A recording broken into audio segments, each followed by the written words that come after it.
And yes, para sa nalalapit na Teacher's Day, meron na nga tayong buena manong nag-order ng Teacher's Day standee. Last year nga, isa to sa mabenta sa akin, kaya hindi nakakapagtaka na merong pa-order tayo ulit. Halina't samahan nyo ako kung paano ko ginawa to. At syempre, para sa mga gustong magkaroon ng income sa darating na Teacher's Day, open po tayo for reseller. At syempre, para sa mga katulad kong merong laminator, printer at computer, dagdag income para sa atin to. Pero syempre, kailangan natin ng matyaga at mabusising paghihiwa. Sa video nga, akala mo napakabilis lang magkorte, pero sa actual me, napakatagal ko dyan.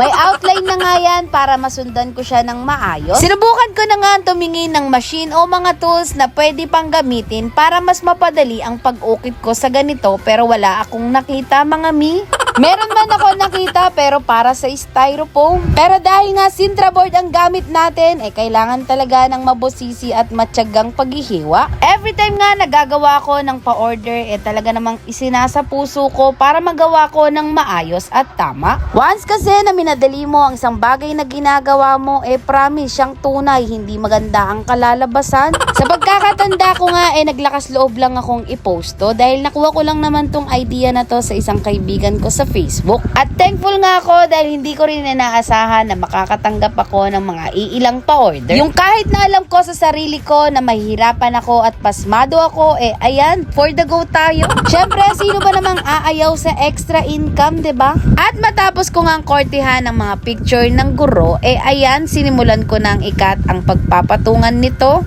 Every time nga na magkakat ako, sinisigurado kong maayos at pantay ang sukat.